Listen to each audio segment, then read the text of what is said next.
യേശുക്രിസ്തുവിന്റെ പരിശുദ്ധമായ നാമത്തിൽ എല്ലാ പ്രിയപ്പെട്ടവർക്കും മോർണിംഗ് ഡ്യൂവിന്റെ പുതിയൊരു പ്രഭാത വചന ധ്യാനത്തിലേക്ക് സ്വാഗതം. കഴിഞ്ഞ ദിവസങ്ങൾ നമുക്ക് വളരെ അനുഗ്രഹിക്കപ്പെട്ട ആത്മീയ വചനചിന്ത, ദൈവത്തിന്റെ വിളി എന്നുള്ള വിഷയത്തിൽ നമുക്ക് ചിന്തിപ്പാൻ തക്കോണം ദൈവം നമ്മെ സഹായിച്ചല്ലോ. കഴിഞ്ഞ ദിവസം ഞാൻ നിങ്ങളോട് വളരെ വ്യക്തമായി പറഞ്ഞു, പലപ്പോഴും പല ആളുകളും ചിന്തിക്കുന്നത് അവരുടെ ഇനിഷ്യേറ്റീവിനാൽ അവർ ദൈവത്തെ കണ്ടെത്തി എന്നുള്ളതാണ്. ഇങ്ങനെ ഉള്ള ഒരു ചിന്താഗതിയോടുകൂടി ജീവിക്കുന്ന അനേക ആളുകൾ ഉണ്ട് എന്നുള്ളത് വളരെ നിർഭാഗ്യകരമായ കാര്യമാണ്. നമ്മൾ നമ്മുടെ രക്ഷയ്ക്കും അല്ലെങ്കിൽ കർത്താവായ യേശുക്രിസ്തുവിന്റെ അടുക്കിലേക്കുള്ള ആ വരവിലും നമ്മളുടെ പ്രവൃത്തികളെ നമ്മൾ വളരെ വലുതായി ചിന്തിക്കുകയാണെങ്കിൽ, അങ്ങനെയുള്ള ഒരു ധാരണയിലൂടെയാണ് നമ്മൾ പോകുന്നതെങ്കിൽ നമ്മൾ ഒരു തെറ്റായ അവസ്ഥയിലാണ് എന്നാണ് ഞാൻ നിങ്ങളോട് ഈ വചനത്തിലൂടെയൊക്കെ സംസാരിക്കാൻ ആഗ്രഹിക്കുന്നത്. മറിച്ച് നമ്മൾ ദൈവവചനം നമ്മളെ അനുശ്വാസിക്കുന്ന ചിന്തയിലേക്ക് നമ്മൾ കടന്നു വരേണ്ടത് ആവശ്യമാണ്. ദൈവത്തിന്റെ വചനത്തിൽ വളരെ വ്യക്തമായി പറയുന്നു, നമ്മളുടെ പ്രവൃത്തികളല്ല നമ്മൾ രക്ഷിക്കപ്പെട്ടത്. അതായത് നമ്മുടെ ആ പ്രവൃത്തികളല്ല നമ്മൾ ദൈവത്തിനടുക്കിലേക്ക് വന്നതും ദൈവം നമ്മെ നീതീകരിച്ചതും. ആ പ്രവൃത്തിക്കെല്ലാം തന്നെ ദൈവം തന്നെയാണ് കാരണം എന്നുള്ളതാണ് നമ്മൾ കഴിഞ്ഞ ദിവസം ചിന്തിപ്പാൻ തക്കോണം ദൈവം ഇടയാക്കി തീർത്തത്. പക്ഷെ ഇന്ന് നമ്മൾ ചിന്തിക്കാൻ പോകുന്ന വിഷയം ഇതുമായിട്ട് ബന്ധപ്പെട്ട വിഷയം തന്നെയാണ്. പ്രത്യേകിച്ച് പലരും ചിന്തിക്കുന്നത്, എങ്ങനെയാണ് ഞാൻ ദൈവത്തെങ്കിലേക്കുള്ള വിളി പ്രാപിക്കുന്നത്? ചില ആളുകളൊക്കെ പറയാറുണ്ട്, ദൈവം എന്നെ വിളിക്കുന്നുവെങ്കിൽ എന്നെ നേരിട്ട് വിളിക്കണം. അതായത് അവരൊരു പ്രത്യക്ഷത ആഗ്രഹിക്കുന്നു. ദൈവം അവർക്ക് മുമ്പാകെ പ്രത്യക്ഷപ്പെട്ടിട്ട് അവരെ വിളിക്കുന്നതായ വിളിയെ അവർ പ്രതീക്ഷയോടുകൂടെ കാത്തിരിക്കുന്നു. പക്ഷെ അങ്ങനെ ഒരു വിളിയെക്കുറിച്ചല്ല വിശുദ്ധ വേദപുസ്തകം പറയുന്നത്. നമ്മളുടെ രക്ഷ അല്ലെങ്കിൽ ദൈവത്തിന്റെ വിളിയെ നമ്മൾ അംഗീകരിക്കുന്നത് വിശ്വാസത്താലാണെന്നും ആ വിളി സ്വീകരിക്കുന്നത് സുവിശേഷം കേട്ടുകൊണ്ടാണെന്ന് വിശുദ്ധ വേദപുസ്തകം വളരെ വ്യക്തമായി പറയുന്നു. എന്നാൽ ഈ വിളിയിലേക്ക് കർത്താവ് യേശുക്രിസ്തു തന്നെയാണ് ആദ്യത്തെ വിളി നൽകിയത് എന്നുള്ള കാര്യം നമ്മൾ വചനത്തിലൂടെ മനസ്സിലാക്കേണ്ടതായിട്ടുണ്ട്. മത്തായിയുടെ സുവിശേഷം 11-ാം അധ്യായം അതിന്റെ 28 മുതലുള്ള വാക്യങ്ങൾ നമ്മൾ വായിക്കുമ്പോൾ, കർത്താവ് യേശുക്രിസ്തു താൻ ഈ ഭൂമിയിലായിരുന്ന സമയം തന്നെ അധ്വാനിക്കുന്നവരും ഭാരം ചുമക്കുന്നവരുമായുള്ളവരെ എല്ലാവരും എൻ്റെ അടുക്കൽ വരുവീൻ, ഞാൻ നിങ്ങളെ ആശ്വസിപ്പിക്കും. ഞാൻ സൗമ്യതയും താഴ്മയുള്ളവനാകിയാൽ എൻ്റെ നുകം ഏറ്റുകൊണ്ട് എന്നോട് പഠിപ്പീൻ, എന്നാൽ നിങ്ങളുടെ ആത്മാക്കൾക്ക് ആശ്വാസം കണ്ടെത്തും. എൻ്റെ നുകം മൃദുവും എൻ്റെ ചുമട് ലഘുവും ആകുന്നു. ഈ വാക്യങ്ങളെല്ലാം തന്നെ സുവിശേഷം കേൾക്കാത്തതായ ആളുകളുടെ ജീവിതത്തിലുള്ള ചില പ്രത്യേകതകളാണ് യേശുക്രിസ്തു ഹൈലൈറ്റ് ചെയ്യുന്നത്. അതായത് യേശുക്രിസ്തു ആദ്യം തന്നെ പറയുന്നുണ്ട്, അധ്വാനിക്കുന്നവരും ഭാരം ചുമക്കുന്നവരുമായ ആളുകളെ എന്ന് വിളിക്കുന്നു. അതായത് സുവിശേഷം കേൾക്കാത്തതായ, ദൈവത്തെ കണ്ടെത്താത്ത ആളുകൾ അവർ അധ്വാനിക്കുന്നവരാണ്, അവർ ഭാരം ചുമക്കുന്നവരാണ്. അതായത് അവരുടെ ജീവിതത്തിൽ ദൈവത്തെ കാണുവാൻ, ദൈവത്തിനടുക്കിലേക്ക് വരുവാൻ അവർ വളരെയധികം അധ്വാനിക്കുന്നു. ഇന്ന് നമുക്കറിയാം, ധാരാളം പേരെ ഇങ്ങനെ അധ്വാനിക്കുന്നവരായ ആളുകളുണ്ട്. മലകൾ കയറുന്നവരുണ്ട്, പുണ്യസ്ഥലങ്ങളിലേക്ക് സന്ദർശനങ്ങൾ നടത്തുന്നവരുണ്ട്, തങ്ങളുടെ ശരീരത്തെ ഉപദ്രവിക്കുന്നവരുണ്ട്. ഇങ്ങനെ ധാരാളമായിട്ടുള്ള അധ്വാനങ്ങൾ ചെയ്യുന്നവരായ ആളുകളും, അതേപോലെ തന്നെ തങ്ങൾക്ക് ശരിയായിട്ടുള്ള വരുമാന മാർഗം ഇല്ലെങ്കിൽ പോലും ദൈവത്തെ പ്രസാദിപ്പിക്കുക അല്ലെങ്കിൽ ദൈവത്തെ കാണുക എന്നുള്ള ഉദ്ദേശത്തോടുകൂടെ തങ്ങളുടെ പണവും തങ്ങളുടെ സമ്പത്തും എല്ലാം നൽകി വളരെ ഭാരം അനുഭവിക്കുന്നവരായ ആളുകളും അന്ന് ഉണ്ടായിരുന്നു. ഇന്നും അത് അധികമായിട്ടുണ്ട് എന്നുള്ള വസ്തുത നമ്മൾ മനസ്സിലാക്കേണ്ടതായിട്ടുണ്ട്.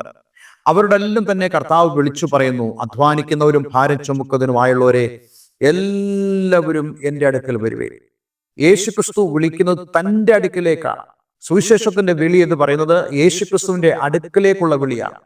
ഞാൻ ഇന്നലെ നിങ്ങളോട് പറഞ്ഞല്ലോ, ഈ സുവിശേഷത്തിന്റെ വിളി ഒരു പ്രസ്ഥാനത്തിലേക്കല്ല, ഒരു സഭാ സംഘടനയിലേക്കല്ല, ഏതെങ്കിലും ഒരു ഗ്രൂപ്പിലേക്കല്ല ദൈവം നമ്മെ വിളിക്കുന്നത്. ദൈവം നമ്മെ വിളിക്കുന്നത് യേശുക്രിസ്തുവിന്റെ അടുക്കിലേക്കാണ്. ഒരു വ്യക്തി യേശുക്രിസ്തുവിന്റെ അടുക്കിലേക്ക് ചെല്ലുന്നതാണ് സുവിശേഷത്തിന്റെ കേൾവിയുടെ അവസാനം എന്ന് പറയുന്നത്. ഇവിടെ കർത്താവ് യേശുക്രിസ്തു പറയുന്നു, നിങ്ങൾ എൻ്റെ അടുക്കൽ വരുവീൻ, ഞാൻ നിങ്ങളെ ആശ്വസിപ്പിക്കും.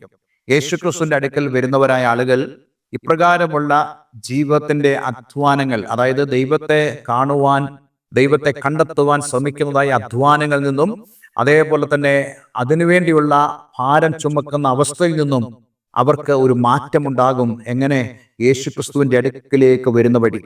എന്നിട്ട് യേശുക്രിസ്തു തന്നെ കുറിച്ച് തന്നെ പറയുന്നു, ഞാൻ സൗമ്യതയും താഴ്മയുള്ളവനാകിയാൽ എൻ്റെ നുകം ഏറ്റുകൊണ്ട് എന്നോട് പഠിപ്പീൻ, എന്നാൽ നിങ്ങളുടെ ആത്മാക്കൾക്ക് ആശ്വാസം കണ്ടെത്തും. അപ്പോൾ യേശുക്രിസ്തു അടുക്കിലേക്ക് വരിക മാത്രമല്ല, താൻ അവരെ ഉൾക്കൊള്ളുന്നു എന്നുള്ള വസ്തുത ഈ വാക്യത്തിലൂടെ നമുക്ക് മനസ്സിലാക്കാൻ കഴിയുന്നുണ്ട്. കാരണം യേശു പറയുന്നു, ഞാൻ സൗമ്യതയും താഴ്മയും ഉള്ളവനാകിയാൽ ഏതൊരു വ്യക്തിയെയും ഉൾക്കൊള്ളുവാൻ യേശു ക്രിസ്തുവിന് കഴിയും എന്നുള്ള വസ്തുതയാണ് നമുക്കിവിടെ കാണുവാൻ കഴിയുന്നത്. എന്നിട്ട് യേശു പറയുന്നു, എൻ്റെ നുകം ഏറ്റുകൊണ്ട് എന്നോട് പഠിപ്പീൻ. എൻ്റെ നുകം ഏൽക്കുക എന്ന് പറയുന്നത് കർത്താവ് യേശു ക്രിസ്തുവിന്റെ കൽപ്പനകളെ അനുസരിച്ച്, അവന്റെ വചനത്തെ അനുസരിച്ച് നിങ്ങൾക്ക് ജീവിക്കാൻ കഴിയുന്നെങ്കിൽ എന്നോട് പഠിപ്പീൻ, എന്നാൽ നിങ്ങളുടെ ആത്മാക്കൾക്ക് ആശ്വാസം കണ്ടെത്തും. കർത്താവ് യേശു ക്രിസ്തുവിനെയാണ് നമ്മൾ അനുകരിക്കേണ്ടത്, മറ്റൊരു വ്യക്തിയല്ല അനുകരിക്കേണ്ടത്. യേശു ക്രിസ്തു എന്താണോ നമ്മെ കാണിച്ചത്, യേശു ക്രിസ്തു എന്താണോ നമ്മളോട് പറയുന്നത്, അത് നമ്മൾ പഠിക്കുക എന്ന് പറയുമ്പോൾ കേവലം കാണാതെ പഠിക്കുന്നു എന്നുള്ള അർത്ഥത്തിലല്ല. മെത്തറ്റസ് പഠിക്കുക, ദ ലേണർ. അതിനർത്ഥം നമ്മൾ ഒരു വ്യക്തിയിൽ നിന്നും പഠിച്ച് ആ വ്യക്തിയെ പോലെ തന്നെ ജീവിക്കുക, ആ വ്യക്തിയുടെ അതേ മനോഭാവത്തിൽ നമ്മളായിരിക്കുക. അതായത് കർത്താവ് യേശുക്രിസ്തുവിന്റെ അടുക്കിലേക്ക് കടന്നു വന്ന ഒരു വ്യക്തിക്ക് മാത്രമേ യേശുക്രിസ്തുവിൽ നിന്നും പഠിക്കുവാൻ കഴിയത്തുള്ളൂ, യേശുക്രിസ്തുവിന്റെ കൽപ്പനകളെ അനുസരിക്കാൻ കഴിയത്തുള്ളൂ. അതുകൊണ്ട് സുവിശേഷം എന്ന് പറയുന്നത് കേവലം കേൾക്കുക മാത്രമല്ല, കേട്ട് ആ സുവിശേഷം എന്താണോ നമ്മോട് പറയുന്നത് അതിനനുസരിച്ച് നമ്മൾ പ്രതികരിക്കുന്നതാണ് സുവിശേഷം എന്ന് പറയുന്നത്. അതുകൊണ്ട് ഇന്നലെ കേൾക്കുന്ന പ്രിയമുള്ളവരെ, നിങ്ങൾ ഈ പ്രകാരമുള്ള സുവിശേഷത്തിന്റെ കേൾവി, ആ സുവിശേഷത്തിന്റെ ക്ഷണം നിങ്ങൾ സ്വീകരിച്ചിട്ടില്ലെങ്കിൽ നിങ്ങൾ വളരെ വേഗം സ്വീകരിക്കേണ്ടത് ആവശ്യമാണ്. സാധാരണയായിട്ട് നമുക്കറിയാം, നമ്മുടെ നാട്ടിലൊക്കെ സുവിശേഷം പറഞ്ഞു വരുന്നവരായ ആളുകൾ ഭവന സന്ദർശനം നടത്തുന്ന ദൈവദാസന്മാരാണ്. ഞാൻ ധാരാളം ഭവനങ്ങൾ കയറി സുവിശേഷം അറിയിച്ചിട്ടുള്ള വ്യക്തിയാണ്, സുവിശേഷം അറിയിക്കാൻ ആഗ്രഹിക്കുന്ന വ്യക്തിയും കൂടിയാണ്. ഞങ്ങൾ ചെല്ലുന്നത് കർത്താവ് യേശുക്രിസ്തുവിനെ സുവിശേഷം അറിയിച്ച് ആളുകളെ യേശുക്രിസ്തുവിലേക്ക് കൊണ്ടുവരിക എന്നുള്ളതാണ് ഉദ്ദേശം എന്ന് പറയുന്നത്. ചില ആളുകൾ പറയാറുണ്ട്, അതൊക്കെ മതമാറ്റം പരിപാടിയാണ്. അങ്ങനെയുള്ള ഒരു പരിപാടി അല്ല ഇത്, മറിച്ച് ആളുകളെ യേശുക്രിസ്തുവിലേക്ക് കൊണ്ടുവരിക എന്നുള്ളതാണ്. അവരെ മറ്റൊരു മതത്തിലേക്ക് നമ്മളെ കൊണ്ടുവരുന്നു എന്നുള്ളതല്ല. വാസ്തവത്തിൽ മനുഷ്യന് മതം ആവശ്യമില്ലാത്തൊരു കാര്യമാണ്. മനുഷ്യന് വേണ്ടത്, അവന് ജീവന്റെ മാർഗമാണ് വേണ്ടത്. അതായത് ഈ ഭൂമിയിൽ ദൈവഹിതപ്രകാരം ജീവിക്കുക, ദൈവ ഇഷ്ടപ്രകാരം ജീവിക്കുക, ദൈവത്തിന് ഇഷ്ടം മനസ്സിലാക്കുക എന്നുള്ളതാണ് മനുഷ്യന് ഏറ്റവും പ്രധാനപ്പെട്ടത്. മതമില്ലാതെ മനുഷ്യന് ജീവിക്കാം. ഞാൻ നിങ്ങളോട് പറയുന്നത്, നിങ്ങൾ കർത്താവ് യേശുക്രിസ്തുവിൽ വിശ്വസിച്ച് ആ ജീവന്റെ മാർഗത്തിൽ നിങ്ങൾ കടന്നു വരണം. അങ്ങനെയെങ്കിൽ മാത്രമേ സൃഷ്ടാവായ ദൈവത്തിന്റെ ആ യഥാർത്ഥ ഉദ്ദേശത്തിലേക്ക് നമുക്ക് കടന്നു വരുവാൻ കഴിയത്തുള്ളൂ. അത് നമുക്ക് സാധ്യമാകുന്നത് സുവിശേഷത്തിന്റെ കേൾവിയാലാണ്. ചില സ്ഥലങ്ങളിലേക്ക് ചെല്ലുമ്പോൾ സുവിശേഷം എന്ന് പറയുമ്പോഴേ ആളുകൾ വാതിൽ വല്ലാതെ അടയ്ക്കുന്നത് ഞാൻ കണ്ടിട്ടുണ്ട്. ആളുകൾ നമ്മളോട് ഇറങ്ങിപ്പോകൂ, നിങ്ങൾ ഇവിടെ ഒന്നും പറയണ്ട എന്ന് പറയുന്നവരായ ആളുകളുണ്ട്. അവർ ചിന്തിക്കുന്നത് നമ്മൾ മറ്റൊരു മതത്തിലേക്ക് നമ്മൾ ആളുകളെ ചേർക്കാൻ വേണ്ടി ചെല്ലുക എന്നുള്ളതാണ്. പക്ഷെ അങ്ങനല്ല, മറിച്ച് സുവിശേഷം എന്നുള്ളത് അറിയിക്കാനുള്ളതാണ്. ആദ്യമായി ഞാൻ നിങ്ങളോട് പറയട്ടെ, സുവിശേഷം ഈസ് ആൻ ഇൻഫർമേഷൻ. അത് നമുക്കുള്ളൊരു അറിവാണ്. പക്ഷെ ആ അറിവ് നമുക്കൊരു ഇൻവിറ്റേഷനായിട്ട് മാറേണ്ടത് വളരെ ആവശ്യമാണ്. കേവലം ഒരു ഇൻഫർമേഷൻ മാത്രമല്ല നമുക്ക് വേണ്ടത്, ഒരു അറിവ് മാത്രമല്ല നമുക്ക് വേണ്ടത്. ആ അറിവിലൂടെ നമുക്ക് ലഭിക്കുന്നതായ പുതിയ ഒരു തിരിച്ചറിവ് എന്ന് മാത്രമല്ല, ദൈവം നമ്മെ സ്നേഹിക്കുന്നു എന്നുള്ള അറിവിലേക്ക് നമ്മൾ കടന്നു വരുമ്പോൾ ആ ദൈവത്തിന്റെ സന്നിധിയിലേക്കുള്ള ഒരു ഇൻവിറ്റേഷൻ സുവിശേഷം കൊടുക്കുന്നു. ഇവിടെ യേശു നൽകുന്നത് ഇൻവിറ്റേഷനാണ്. ആർക്കുള്ള ഇൻവിറ്റേഷൻ? ഇപ്രകാരം കർത്താവ് യേശുക്രിസ്തുവിനെ അറിയാത്തവരായ ആളുകൾ, അവർ തങ്ങളുടെ ആത്മീയതയ്ക്ക് വേണ്ടി അധ്വാനിക്കുകയും ഭാരം ചുമക്കുകയും ചെയ്യുമ്പോൾ യേശുക്രിസ്തു പറയുന്നു, നിങ്ങൾ എൻ്റെ അടുക്കിലേക്ക് വരൂ, നിങ്ങൾക്ക് ആശ്വാസം കണ്ടെത്തുന്നത് അനുഭവിക്കുവാൻ കഴിയും. എന്നിട്ട് യോഹന്നാന്റെ സുവിശേഷം 3-ാം അധ്യായം 16-ാം വാക്യത്തിൽ നമ്മളിങ്ങനെ വായിക്കുന്നുണ്ട്, തൻ്റെ ഏകജാതനായ പുത്രനിൽ വിശ്വസിക്കുന്ന ഏവനും നശിച്ചു പോകാതെ നിത്യജീവൻ പ്രാപിക്കേണ്ടതിന് ദൈവം അവനെ നൽകുവാൻ തക്കവണ്ണം ലോകത്തെ സ്നേഹിച്ചു. യേശുക്രിസ്തുവിനെ നമുക്ക് നൽകിയിരിക്കുക. മനുഷ്യജാതിക്ക് വേണ്ടിയുള്ള ദൈവത്തിന്റെ സമ്മാനമാണ് കർത്താവ് യേശുക്രിസ്തു. ആ സമ്മാനമായ കർത്താവ് യേശുക്രിസ്തുവിന്റെ അടുക്കിലേക്ക് മനുഷ്യൻ കടന്നു വരുന്നതാണ് ദൈവത്തിന്റെ സ്നേഹം അവനിലേക്ക് പകരാനുള്ള ഏറ്റവും പ്രധാനപ്പെട്ട മാർഗം. അല്ലാതെ ദൈവസ്നേഹം നമ്മളിലേക്ക് പകരുന്നതായ മറ്റൊരു കാര്യത്തെക്കുറിച്ച് വിശുദ്ധ വേദപുസ്തകം പറയുന്നില്ല. അതുകൊണ്ട് ഇന്നെ കേൾക്കുന്ന പ്രിയമുള്ളവരെ, സുവിശേഷം കേട്ടവരായ ആളുകളായിരിക്കാം നിങ്ങൾ. സുവിശേഷത്തിന്റെ ക്ഷണം സ്വീകരിച്ച് കർത്താവ് യേശുക്രിസ്തുവിലേക്ക് കടന്നു വന്നവരായ വ്യക്തികളായിരിക്കാം നിങ്ങൾ. ഒരുപക്ഷെ നിങ്ങൾ അപ്രകാരമൊന്നും ആയിരിക്കാത്തൊരു വ്യക്തിയായിരിക്കാം. നിങ്ങളോടെല്ലാം എനിക്ക് പറയാനുള്ള പ്രധാനപ്പെട്ട സന്ദേശം, സുവിശേഷം അതൊരു ക്ഷണമാണ്. സുവിശേഷം ആ ക്ഷണം നിങ്ങൾ സ്വീകരിക്കുമ്പോൾ നിങ്ങളുടെ ജീവിതത്തിൽ സമാധാനവും സന്തോഷവും സ്വസ്ഥതയും അനുഭവിപ്പാൻ തക്കോണം ദൈവം നമ്മെ സഹായിക്കും. അതുകൊണ്ട് ആ ഒരു അനുഭവത്തിലേക്ക് വരുവാൻ ഞാൻ നിങ്ങളെല്ലാവരെയും ആഹ്വാനം ചെയ്യുകയാണ്. ദൈവവചനത്തിൽ വീണ്ടും വീണ്ടും ഇതേ ക്ഷണം തന്നെ തുടരുന്നുണ്ട്. വെളിപ്പാട് പുസ്തകം 22-17 വാക്യത്തിൽ നമ്മളിങ്ങനെ വായിക്കുന്നു, വരിക എന്ന് ആത്മാവും മണവാട്ടിയും പറയുന്നു, കേൾക്കുന്നവനും വരിക എന്ന് പറയട്ടെ, ദാഹിക്കുന്നവൻ വരട്ടെ, ഇച്ഛിക്കുന്നവൻ ജീവജലം സൗജന്യമായി വാങ്ങട്ടെ. യെശയ്യാ പ്രവചനം 55-1 വാക്യം, അല്ലയോ ദാഹിക്കുന്ന ഏവരും ദ്രവ്യമില്ലാത്തവരുമായുള്ളവരെ, വെള്ളത്തിന് വരുവീൻ, വന്ന് വാങ്ങി തിന്നുവീൻ. നിങ്ങൾ വന്ന ദ്രവ്യവും വിലയും കൂടാതെ വീഞ്ഞും പാലും വാങ്ങിക്കൊള്ളുവീൻ. അപ്പമല്ലാത്തതും ദ്രവ്യവും തൃപ്തി വരാത്തതിന് നിങ്ങളുടെ പ്രയത്നഫലവും ചെലവിടുന്നത് എന്തിന്? എൻ്റെ വാക്ക് ശ്രദ്ധിച്ച് കേട്ട് നന്മ അനുഭവിപ്പീൻ, പുഷ്ടഭോജനം കഴിച്ച് മോദിച്ചു കൊള്ളുവീൻ. റോമർ 10:13 നമ്മളിങ്ങനെ വായിക്കുന്നു, കർത്താവിൻ്റെ നാമത്തെ വിളിച്ചപേക്ഷിക്കുന്ന ഏവനും രക്ഷിക്കപ്പെടും എന്നുണ്ടല്ലോ.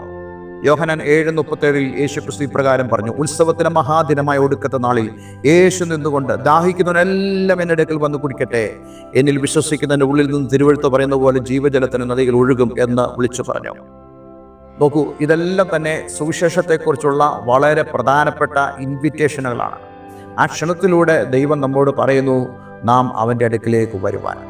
ഇതന്നെ കേൾക്കുന്ന ആരെങ്കിലും ഈ സുവിശേഷത്തിൻ്റെ ക്ഷണം സ്വീകരിച്ചിട്ടില്ലെങ്കിൽ നിങ്ങൾക്ക് സ്വീകരിക്കാനുള്ള ഒരു സുവർണാവസരമാണിത്. അതുകൊണ്ട് കർത്താവ് യേശുക്രിസ്തുവിനെ നിങ്ങൾ സ്വീകരിക്കുക. നിങ്ങളുടെ ജീവിതത്തിൽ സന്തോഷവും സമാധാനവും ഉണ്ടാകട്ടെ. അടുത്ത ദിവസം നമ്മൾ ഈ ഒരു ചിന്തയുടെ അല്പം കൂടെ വിപുലമായ ചിന്തയിലേക്ക് കടക്കുന്നതാണ്. ഒരു വാക്ക് നമുക്ക് പ്രാർത്ഥിക്കാം. സ്വർഗപിതാവേ, ഈ വചനത്തിൻ്റെ കേൾവിക്കായി ഞാൻ അങ്ങേക്ക് നന്ദി പറയുന്നു.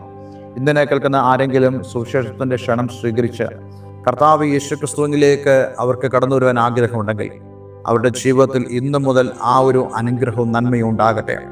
കർത്താവ് യേശുക്രിസ്തുവിനെ രക്ഷകനും കർത്താവും ദൈവവുമായി സ്വീകരിച്ച് യേശുക്രിസ്തുവിലേക്ക് വന്ന് അവർ ഇന്ന് ദൈവത്തിനടുക്കിലേക്ക് ചെല്ലുവാൻ നടത്തുന്നതായ അധ്വാനങ്ങളിൽ നിന്നും ഭാരം ചുമക്കുന്ന അനുഭവങ്ങളിൽ നിന്നും അവരെ വിടുവിച്ച് വാസ്തവമായിട്ടുള്ള സമാധാനത്തിൻ്റെ ആ സ്വസ്ഥതയിലേക്ക് പ്രവേശിപ്പാൻ അങ്ങയുടെ മക്കളെ ഇടയാക്കണമെന്ന് പ്രാർത്ഥിക്കുന്നു. ഈ വചനം കേൾക്കുന്ന ഏവരെയും ഞാൻ യേശുവിൻ്റെ നാമത്തിൽ അനുഗ്രഹിക്കുന്നു.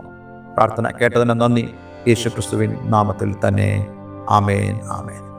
ഇന്നത്തെ വചനം നിങ്ങളുടെ ജീവിതത്തിൽ വളരെ അനുഗ്രഹപ്രദമായി തീർന്നു എന്ന് ഞാൻ വിശ്വസിക്കുന്നു. ദയവായി ഈ സ്ക്രീനിൽ കാണുന്ന ഫോൺ നമ്പറുകളിൽ ഞങ്ങളെ വിളിക്കുക. നിങ്ങളുടെ പ്രാർത്ഥനാ വിഷയങ്ങളെ ഞങ്ങളെ അറിയിക്കുക. നിങ്ങൾക്ക് ആത്മീയമായി കൂട്ടായ്മയ്ക്ക് താല്പര്യമുണ്ടെങ്കിൽ അതിനും ഞങ്ങളെ ബന്ധപ്പെടാവുന്നതാണ്. എല്ലാവരും ദൈവം അനുഗ്രഹിക്കട്ടെ. Have A nice day. God bless you all.